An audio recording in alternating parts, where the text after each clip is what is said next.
A mensagem que eu quero trazer hoje diz respeito a o que é ser igreja. O que é ser igreja?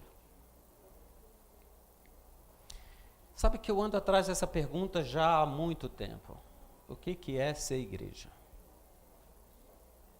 Eu sou adventista do sétimo dia há quase 40 anos. Sou pastor há 24 anos. O que é ser igreja? Porque levantamos, tomamos um banho no sábado de manhã, vestimos uma roupa melhor do que aquela habitual durante a semana, pegamos a família e viemos para o culto. O que é ser igreja? Para muitos, a igreja é manter as estruturas tradicionais. E aí se briga porque tirou uma plataforma. Se briga porque o culto passou a ser primeiro a escola sabatina. Se gasta uma energia perguntando se pode ou não pregar sem terno. Eu fico me perguntando, é isso que é ser igreja? Foi para isso que fomos constituídos?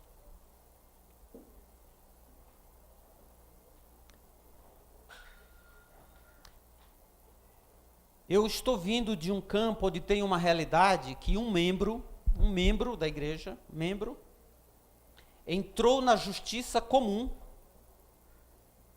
pedindo para a justiça comum reverter a decisão da comissão e colocar o culto depois da escola sabatina. Ele montou uma peça e estrutura do culto. O culto precisa ser depois da escola sabatina. Ele entrou na justiça comum. É isso que é ser igreja? Que mundo que nós vivemos?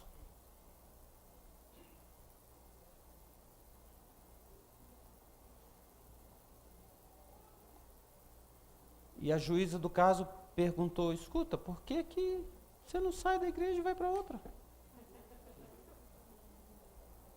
É simples assim. A igreja funciona através de representatividade. O manual da igreja diz que o culto pode ser antes ou pode ser depois da escola sabatina. A comissão da igreja foi nomeada pelos representantes daquela comunidade. A comissão propôs um voto, trouxe no plenário e foi votado.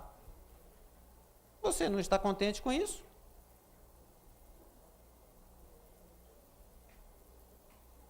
Agora você vai perder o propósito de ser igreja por causa disso?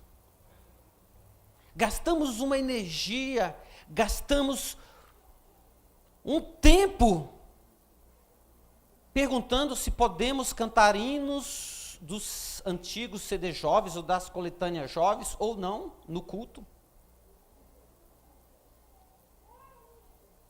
Gastamos uma energia se perguntando se hinos que podem ser cantados no culto são só aqueles que constam no inário ou não. É isso que é ser igreja? Quando eu me tornei adventista, numa cidade pequena do interior do Nordeste, onde nasci, lá não tinha igreja e pouco depois se formou uma igreja pequena, 15, 20 membros. Não tinham muitas opções, muitas alternativas, e logo me arrumaram a responsabilidade de pregar. Eu falei, ok. Então eu preparei o sermão e preparei hinos que entendi que estariam em harmonia com o sermão que nós deveríamos cantar naquele dia. E levei para o diretor do grupo e disse, olha, os hinos que nós vamos cantar, ele olhou para mim e disse, não, esse aqui não pode, porque esse não é do inário. Esse é do CD jovem. Na minha cabeça de juvenil e de recém-batizado, eu perguntei, o Deus que nós adoramos é outro? Esse hino eu posso cantar aqui, aquele eu não posso?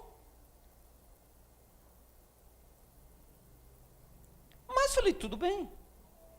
E seguimos com o culto. Para minha surpresa, pouco tempo depois, a Igreja Adventista, em sua instituição, organizou um novinário. E aquele hino que eu não podia cantar porque não era do inário, passou para o inário. Agora eu posso. É isso que torna um culto aceitável, não? Essa briga se prolongou durante tempos e recentemente vivemos isso de novo. Um grupo se levantando dizendo, esses hinos aqui não pode, porque é dos adoradores, esse aqui é do está escrito, esse aqui é da coletânea jovem, esse não pode, esse só pode cantar nos cultos jovens, só podemos cantar no inário, no culto hinos do inário. E aí o inário adventista sofre uma reformulação e um novo inário entra em cena. E aqueles hinos que não estavam, agora estão. Beatificamos os hinos.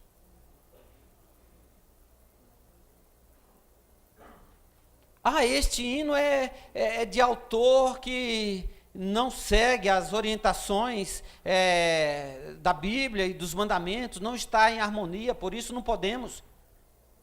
E quais dos hinos do inário que são de autores que seguem os mandamentos? Existe alguns. A metade deles? Claro que não. Então eu fico me perguntando, é isso que é ser igreja? É criar e trazer esse tipo de discussão para a comunidade? Continuo perguntando, o que é ser igreja?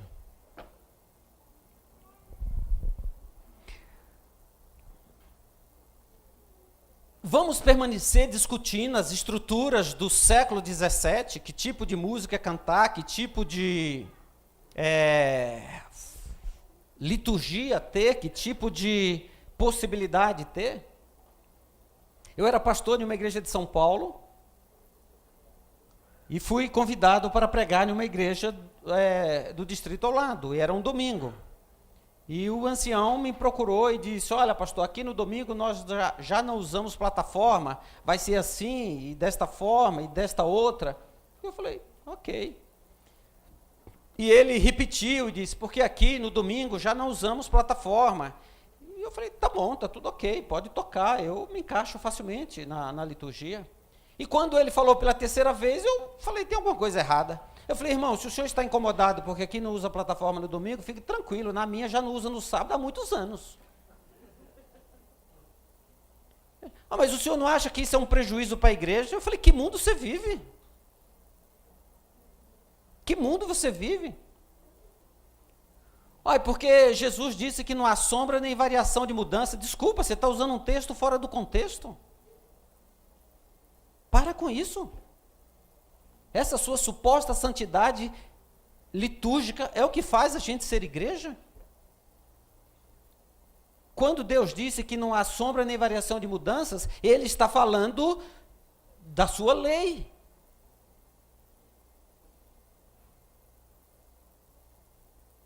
E eu desconheço alguém que fez tantas mudanças quanto Jesus. Ele fez tantas, que a liderança religiosa decidiu matá-lo. Aí ele olhou para mim e falou, mas Jesus fez mudanças? Eu falei, não.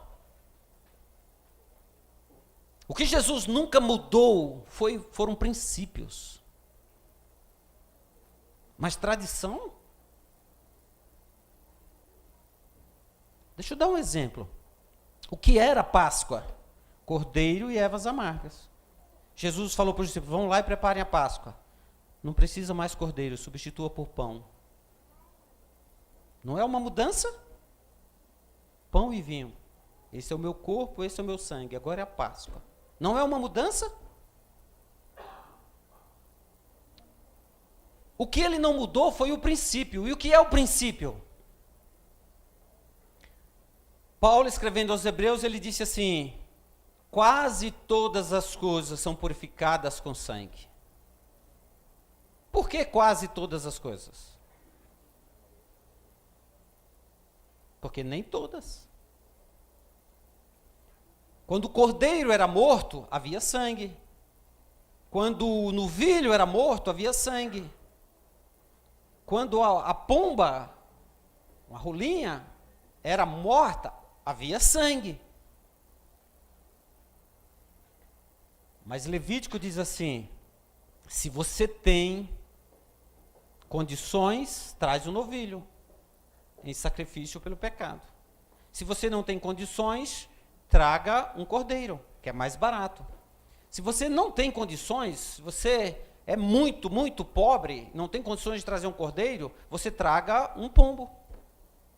Mas se você é miseravelmente pobre, que não pode nem trazer um pombo, traga uma efa de farinha, 1,5 kg de farinha. No cordeiro há sangue, no novilho há sangue, no pombo há sangue, na farinha não há sangue. Por isso que Paulo diz, quase todas as coisas se purificam com sangue. E onde que não quebra-se o princípio? Porque o pão, antes de ser pão, foi farinha. E a farinha, antes de ser farinha, foi grão. Para ele se tornar o pão, ele foi moído, esmagado. E de igual modo representa o meu e o seu Salvador.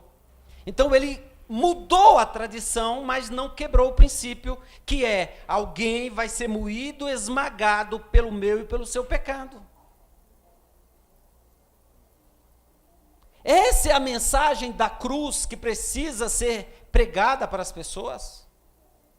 Desculpa-me. Eu não acho nada de errado em pregar de terno, e eu até gosto. Mas não venha me dizer que o fato de eu estar ou não de terno é o que vai fazer a diferença num culto. Eu preciso aprender a abrir a Bíblia e focar naquilo que as pessoas estão precisando. E sabe o que é que elas estão precisando? Salvação. Cristo morreu na cruz do Calvário para que eu e você pudéssemos ter vida. Eu não tenho que ficar me prendendo a coisas, inventando situações que desfoca das pessoas a salvação. Entrar na justiça para obrigar o culto a ser depois da escola sabatina.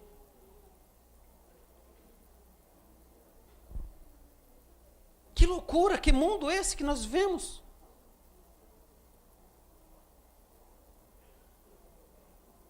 Eu preciso entender que a mensagem do amor de Cristo precisa chegar às pessoas. E quando a mensagem do amor de Cristo chega às pessoas, as vidas são transformadas, porque quando a gente passa tempo diante de Deus, nós somos abençoados. E sofremos transformações. E Paulo escrevendo, ele diz aos santos, todas as suas cartas ele diz, aos santos de Éfeso, aos santos de Colossenses, aos santos dos Filipenses. E eu fico perguntando, o que é ser santo então? Porque quando eu olho para a igreja que Paulo escrevia, eu não vejo santo nenhum ali. Coríntio em especial, muito me chama a atenção a igreja de Coríntio. Coríntio era uma cidade na época de Paulo de cerca de 700 mil habitantes.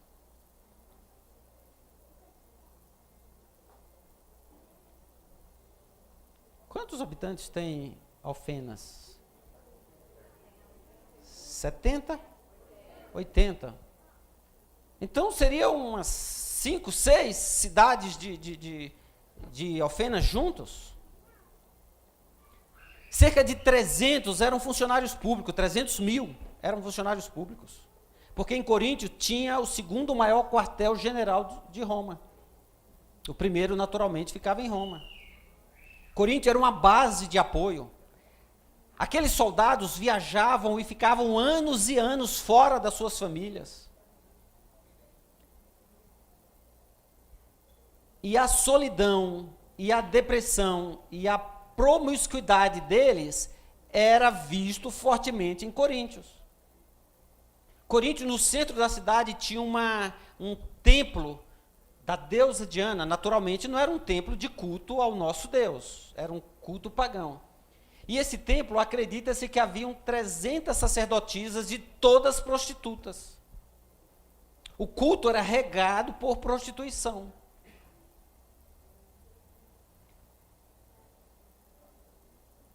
E Paulo, escrevendo a esta igreja, ele chama de santos. E eu fico pensando, quem eram os santos que estavam nessa igreja?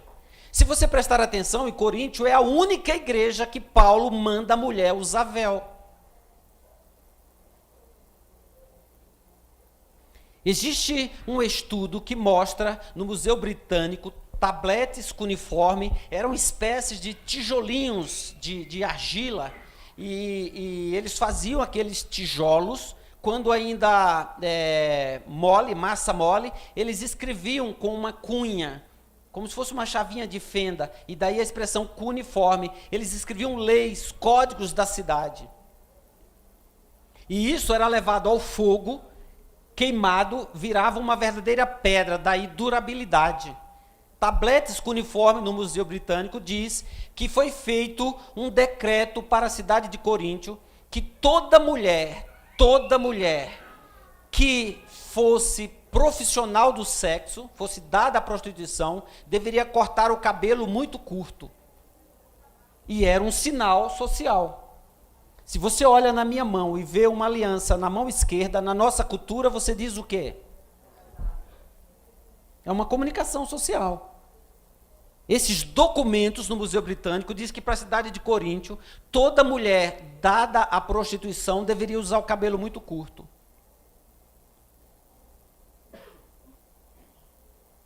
Essas mulheres se convertiam, aí iam para a igreja, aceitavam Cristo Jesus. Qual era o ambiente que elas viviam? Todo mundo olhava e dizia assim, está aí a santa. Se apresentando como se fosse a santa, aí, ó, cultuando, está aí, ó o cabelinho dela mostra quem ela é. Para resolver esse problema, o que é que Paulo faz? Põe véu. E para não criar um problema de uma com véu e outra sem, Paulo diz, toda mulher põe o véu para ir para o culto. Uma questão cultural.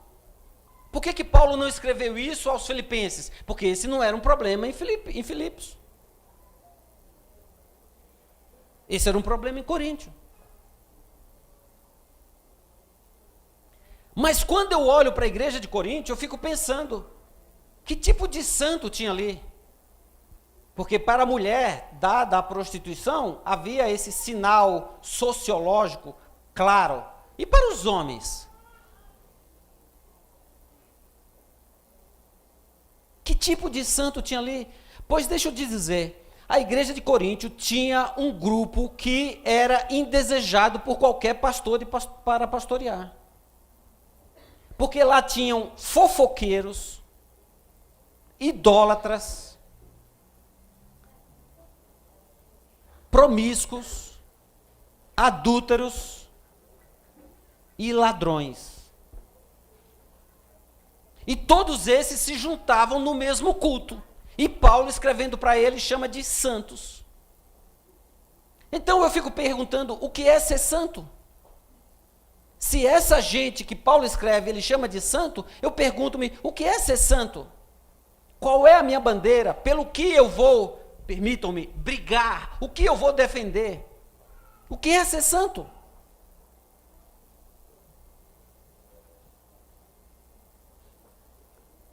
Paulo responde isso escrevendo em 1 Coríntios capítulo 6,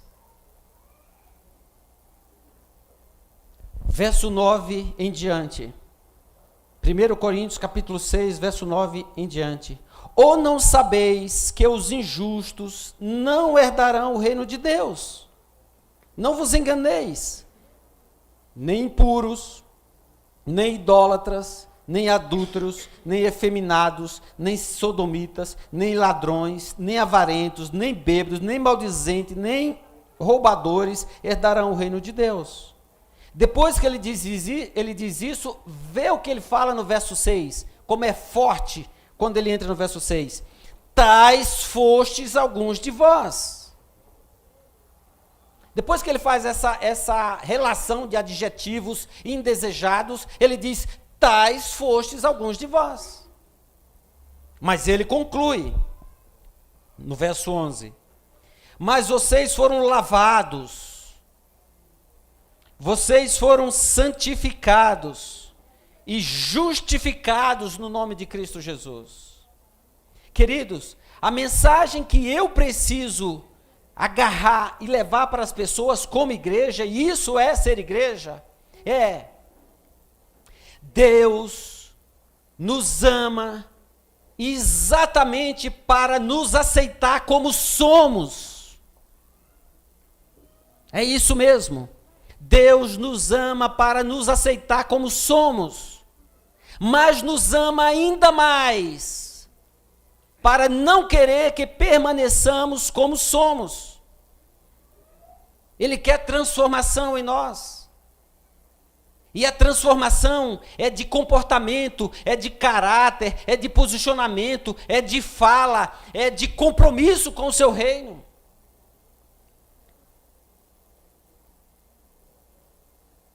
Ele nos ama para nos aceitar como somos, mas nos ama ainda mais para querer a nossa transformação.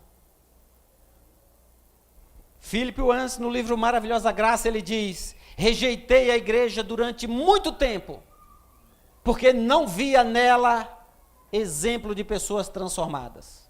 Não via graça. E ele conclui: mas voltei para a igreja, porque não vi estes exemplos em nenhum outro lugar da terra. Rejeitei porque eu olhava ao lado e não via santos. Aí saí, bati a cabeça. Sabe por que eu voltei? Porque eu não vi isso em lugar nenhum. Uma vez eu dei estudo bíblico para um rapaz na cidade de Juiz de Fora, e ele liderava o tráfico de drogas no bairro. Depois de muitas lutas, muitas lutas, ele decidiu pelo evangelho e finalmente se batizou. Fizemos o batismo dele. Me afastei de Juiz de Fora. E 3 meses depois, voltei lá. E procurei o Rubens, a quem nós chamávamos carinhosamente de chaminé. Ele fumava tanta pedra de crack que o povo chamava de chaminé, porque acreditava que ele tinha uma chaminé assim atrás para liberar toda a fumaça que ele produzia. E ele não se incomodava com isso, carinhosamente o grupo chamava de chaminé, fui atrás do chaminé. Aí o irmão dele: não se faz pergunta para criança em público porque você não sabe a resposta, viu?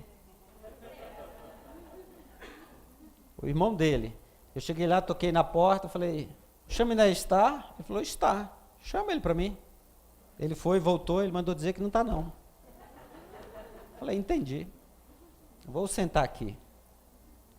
Vou sentar. Vou esperar ele chegar. E, finalmente, ele me atendeu. Eu disse: Rubens, o que está acontecendo? Por que você não está na igreja? E ele disse assim para mim: porque lá está cheio de pilantras. Eu disse: tá mesmo. Lá tem gente como você. Você quer o quê? Anjos? Você é um deles. Você é um pilantra. E eu estou aqui como pilantra para tentar salvar outro. É um mendigo tentando ajudar outro. Ou você acha que eu sou santo? Ah, mas eu prefiro os pilantras de fora porque são mais autênticos. E eu disse: eu prefiro os pilantras de dentro porque estão em transformação. Isso é ser igreja. É pegar pessoas despedaçadas pelo pecado e carregá-las nas costas. Todos os domingos eu pregava na minha igreja central. Todos os domingos eu pregava na minha igreja central. Eu tinha 8 igrejas no meu distrito, mas todos os domingos era a minha igreja central.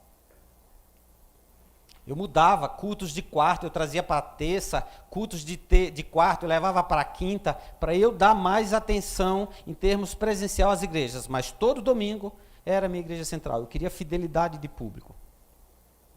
E eu olhava sempre no determinado canto da igreja uma moça sentada.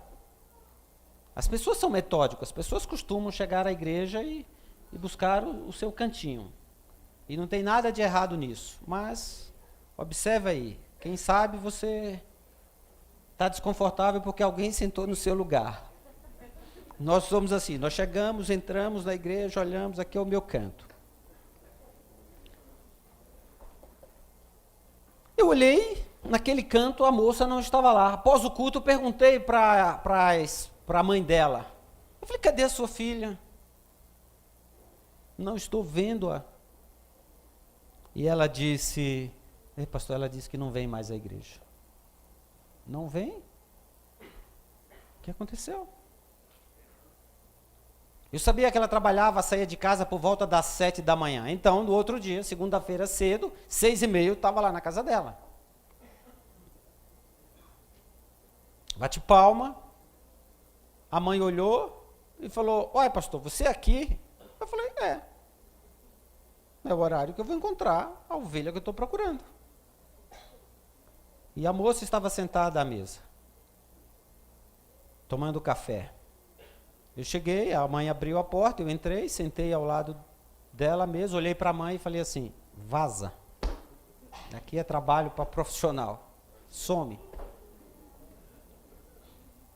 Aí a mãe sumiu, não sei para onde. Eu olhei para a filha e falei, não te vi na igreja ontem. Cadê você?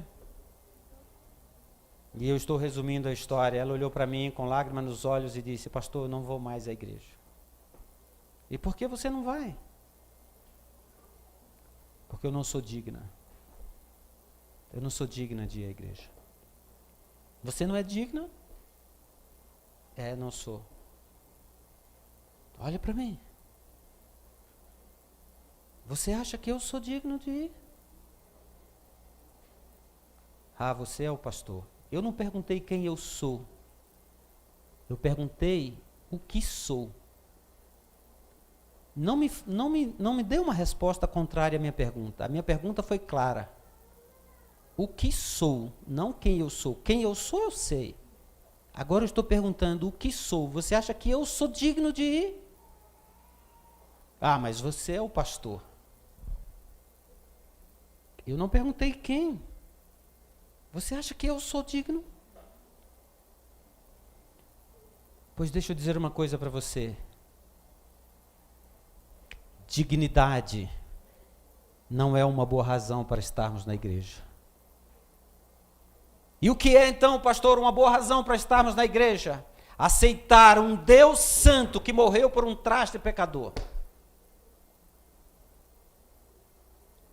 E não só abraçar isso para mim, mas começar a levar isso para outros.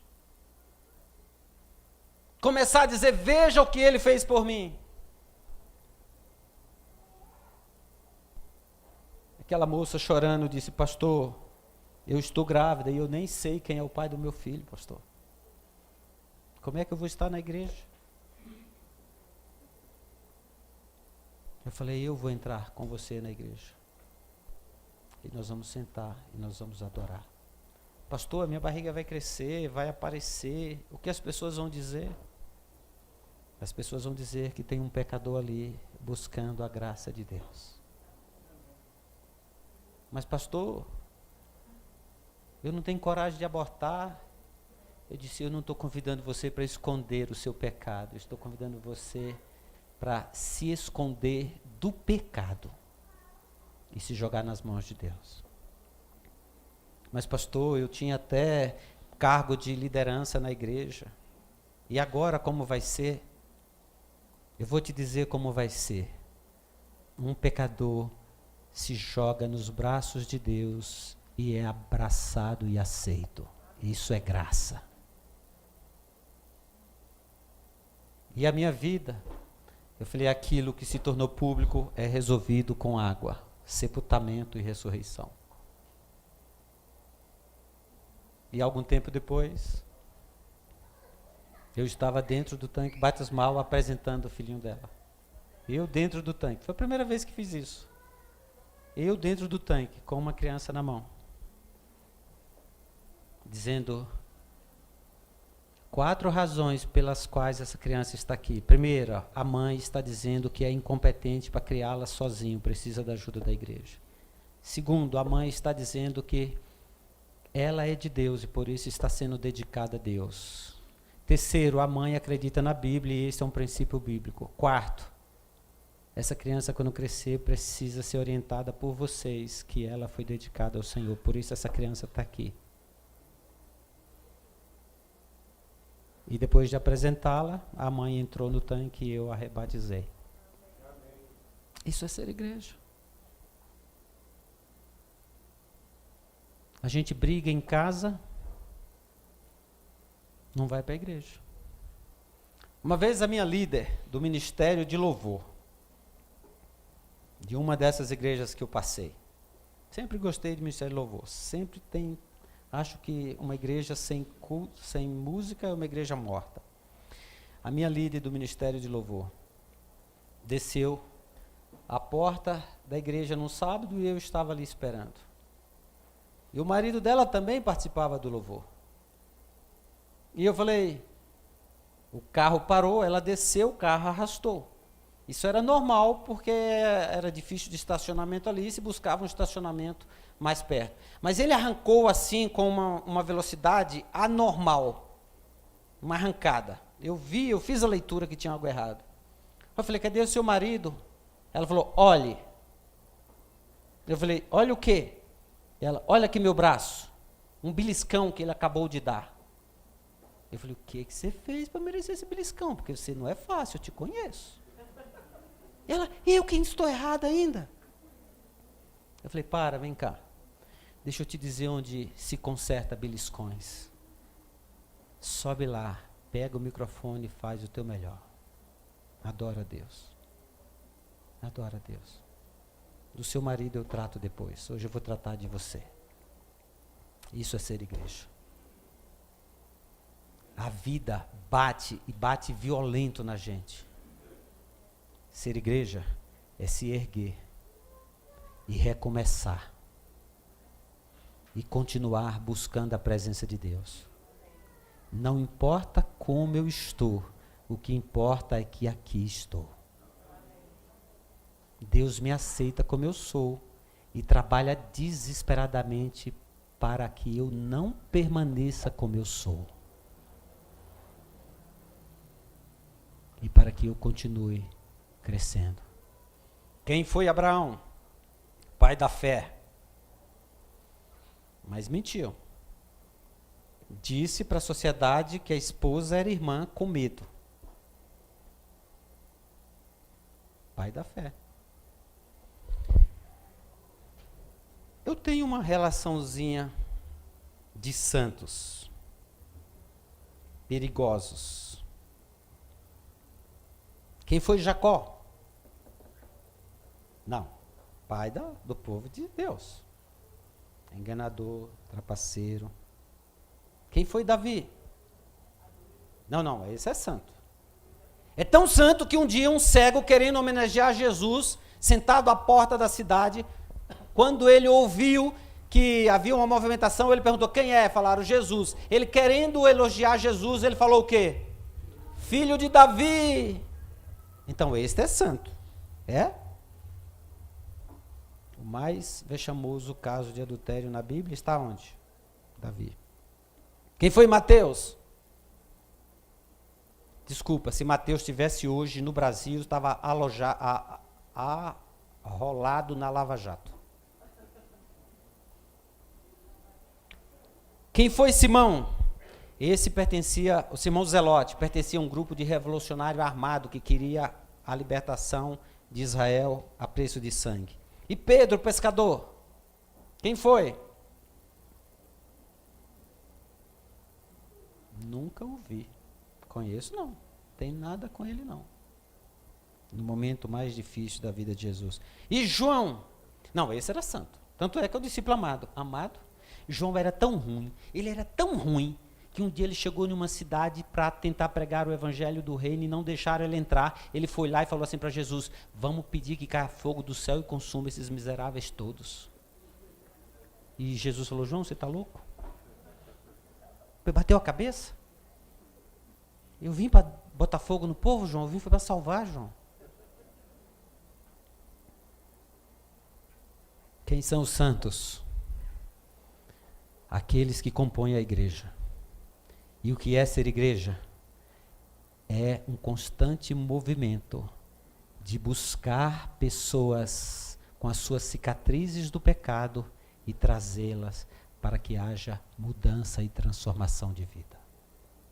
E como funciona nesse processo? Caímos, porque em nós não habita bem algum. Paulo disse, o pecado habita em mim. Não é porque o pecado habita em mim que eu vou viver em pecado. Mas entenda, você só vai se libertar da sua natureza pecaminosa quando um dia houver o processo de glorificação. E mesmo o processo de santificação não é algo que você possa ter a certeza de que vai conseguir. É algo que você precisa ter a certeza de que vai buscar.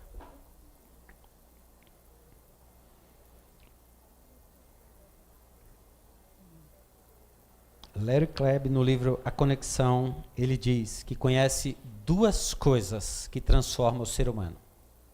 E quando eu li isso, eu entrei em pânico. Duas coisas?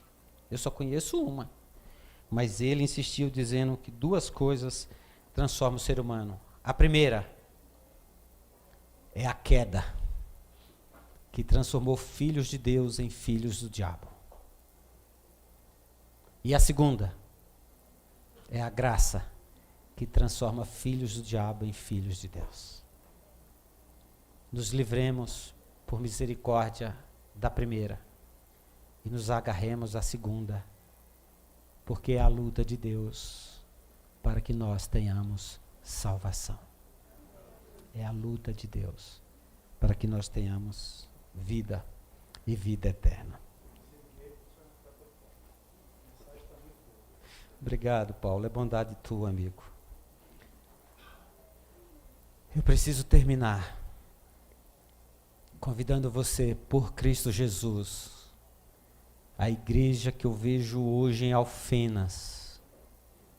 E eu a conheci há 37 anos atrás.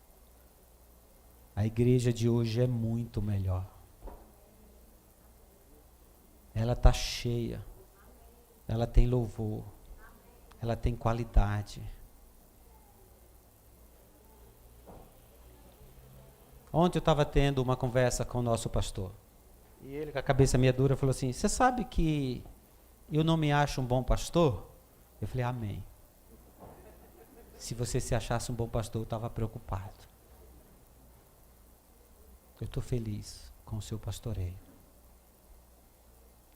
Eu chego nesta igreja e eu vejo marcas do passado, como a Glória, a Nancy, como a Virgínia, como o irmão Dário. E se eu trouxer mais um pouco, como o Mauro, eu vejo gente como o Hélito. O Hélito usava fralda quando eu andei por aqui, rapaz. Eu vejo gente que se perpetua, gente que permanece. E eu vejo gente nova que se soma. Gente que se chegou. E talvez tenha gente aqui que está vindo hoje pela primeira vez. Isso é ser igreja. É um organismo vivo. Que Deus seja louvado em vocês. E que vocês continuem crescendo. E glorificando o nome de Deus. Para concluir, eu vou ler uma citação do pastor Bullion. A igreja hoje, bem como nos dias dos apóstolos, é uma comunidade de gente que traz profundas marcas em seu passado, grandes lutas no presente e a esperança de redenção na vida futura. Eu não sei onde ele citou isso, não posso dar a fonte, mas sei que foi dele. Eu vou repetir. A igreja hoje, bem como nos dias dos apóstolos, é uma comunidade de gente que traz profundas marcas no passado, cicatrizes. Cicatrizes. Grandes lutas no presente. Você precisa lutar, porque dentro de você tem uma natureza pecaminosa. E como eu sei? é porque eu tenho o mesmo DNA. Eu sei o que corre no meu sangue. Grandes lutas no presente. E a esperança da redenção em Cristo Jesus. Que Deus te abençoe. Espero em breve poder voltar e adorar com vocês aqui nessa linda igreja de santos em Alfenas. Deus te abençoe.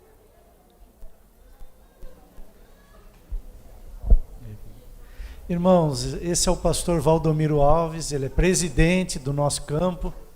Ele é casado com a Deise Colli, uma paranaense, né? Ele fez teologia lá no NASP, onde eu estava há algum tempo, e terminou o curso em 97. E em 2012 ele concluiu o mestrado dele na Andrews. Ele estava presidente na Mineira Leste, atuou em São Paulo, atuou no Rio de Janeiro. E aí, agora, o ano passado, ele recebeu o convite do nosso campo. Vem, passa pela Macedônia, e ele aceitou passar pela Macedônia. Está conosco. Que Deus te abençoe, viu, pastor? Ele é a mãe que eu falei para vocês sábado passado. Mas a mãe a gente tem que tratá-la com carinho, né? Para que ela possa ajudar outros filhos também, na verdade. Não pode um filho só esgotar uma mãe, né? Ministério do Louvor, então, vai entoar o último hino. Eu peço que todos se coloquem em pé para nós adorarmos o nome de Deus. Verdadeiro Deus. Eu perguntei ao autor dessa música, o compositor, por que motivo ele colocou o modelo Verdadeiro Deus? E o Neander me respondeu, ele é o verdadeiro Deus porque eu entrego nas mãos dele, tudo que eu entrego ele faz. Verdadeiro Deus. Vamos louvar ao Senhor. Eu sei que tu és o meu Deus, és o meu Deus verdadeiro.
não sei mais quem sou.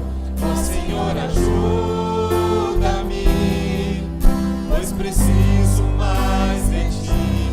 E hoje eu entrego